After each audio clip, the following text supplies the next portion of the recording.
ASMR artist, Angel ASMR. Angel is seriously the best, the funniest, and the nicest ASMR person I have ever met. So we recorded this video that you're watching now together, but there's also one over on her page as well that is a completely different story. So definitely head on over to her page to check it out if you are interested. And if you have never seen any of Angel ASMR's videos, they're really great. I find her hilarious, but also relaxing, and she does these super cool wine and crime videos as well, and I really love all of the stories and videos that she has up. So definitely go and show Angel some love. She is so great. And yeah, I was thankful to get to work with her on this project. And there might be some more in the future for you guys. So let's dive into today's story. And this spooky story is covering the New England vampire panic. So in the late 18th and the early 19th century, New Englanders were gripped by a terrifying vampire panic. Yes, this is true information. In their minds, vampires, witches, and demonic spirits were very much real problems. So during this panic, they were quite hysterical and very desperate. So out of desperation, they began dismembering suspected vampires in the hopes of driving off the terror and the debts that had threatened to upend their lives. How did vampires, though, all of a sudden invade the newly created United States? Most vampire stories I have heard are about Dracula or Romanian dwellers from Transylvania. Yes and no to that question. The term vampire was not commonly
almost more horrifying is knowing that they're lurking underneath the surface of the earth in the corpses of your family. So, this all began in a very unfortunate village in New England as tuberculosis, which was then known as consumption, ravaged entire families and communities in New England. This was a bacterial lung disease. Tuberculosis spreads easily amongst family members. It has horrible, horrible symptoms. This gives feverish sufferers a very pale or ashen appearance, and it causes very deep and dark, sunken in eyes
vicious in choosing its victims, Bell said. Some families escaped intact, while others were thoroughly decimated. So, the frightened villagers at the time began to believe that the first to die were perhaps vampires of sorts. Again, vampires were a very, very real thing to them, just different from what we consider a vampire today. At the time, if a doctor could not diagnose you properly, they would assume that the issue was something otherworldly, such as witchcraft or vampirism. This was literally what these doctors were trained to do.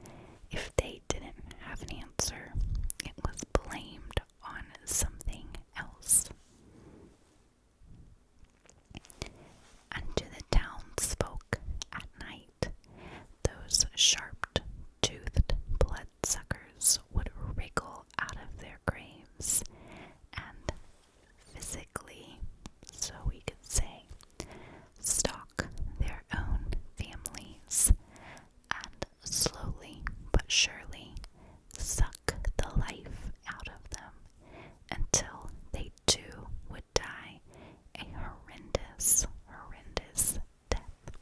It is so interesting to me to see how back then people would basically make up answers in order to understand things better.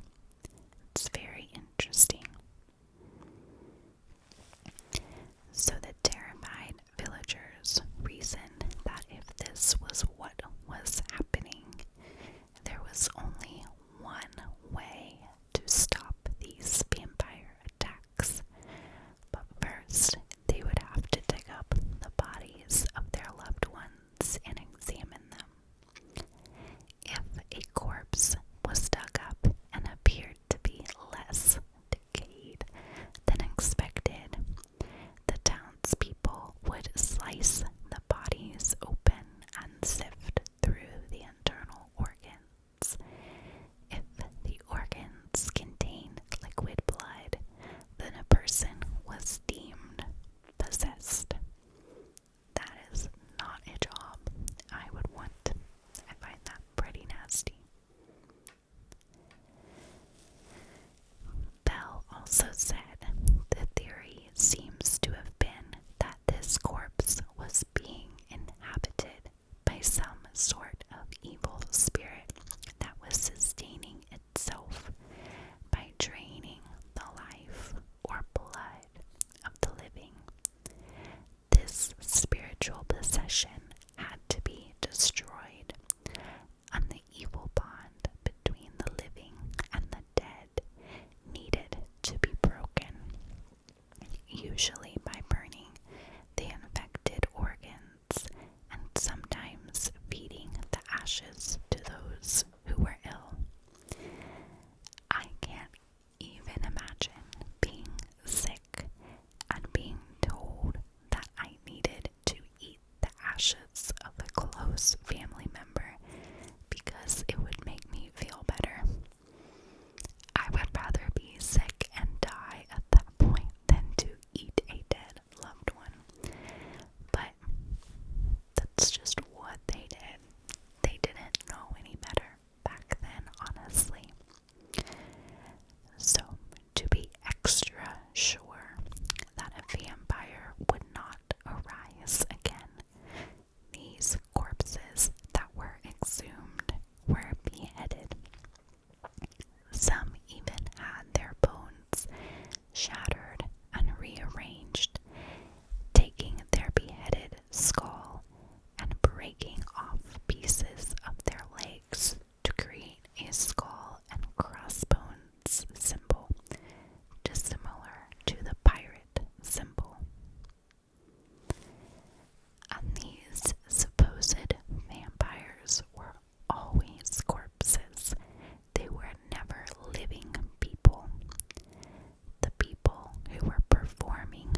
these rituals never referred to the corpses they exhumed as vampires, although some outsiders, including newspapers, historians, sometimes labeled these consumption rituals as vampirism.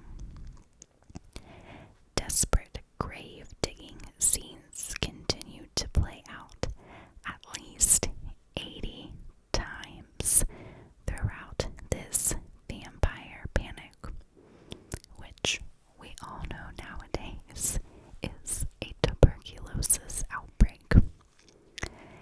Imagine, what if we thought that COVID-19 was considered something like this?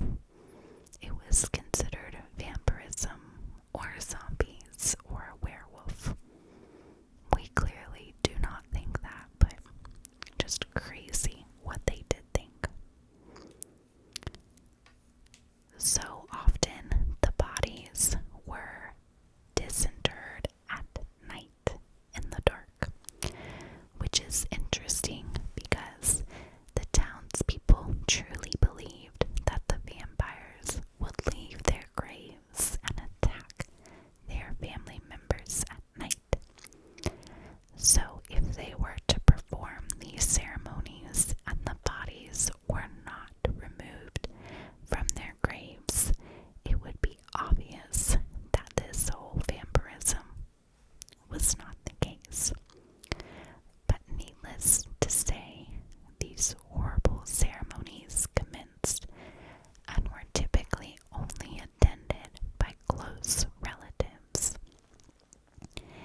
So imagine you're feeling sick, you have consumption or tuberculosis, and you look to your family members and say, "Oh, we have to go dig up Uncle Dave. I think it is him who caused all of this." And then you go along with some of your family members to assess this scene. That is a horrible image I would not want to take part in. Some Vermont towns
solution to help calm the panic that was simply growing.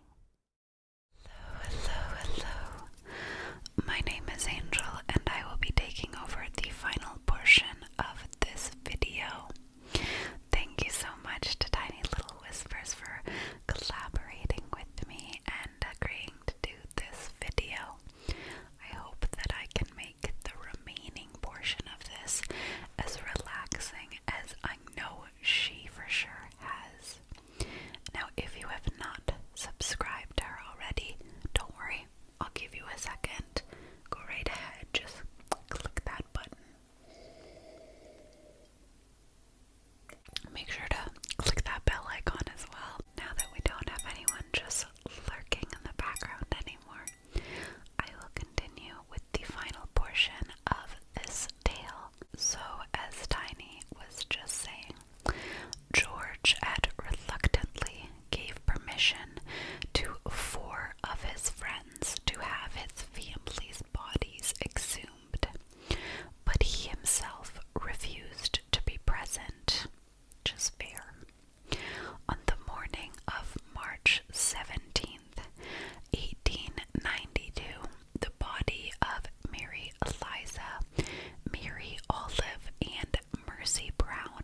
Is this how everything had began? How is it that this was just something everyone knew of and believed in? Well, let me tell you. Dracula's first ever appearance was in the Bram Stoker's novel in 1897. I've actually read it. It's basically a weird romance novel, but it is very good. It's just very old, so you really gotta get into it. But this was far from the beginning of vampire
is the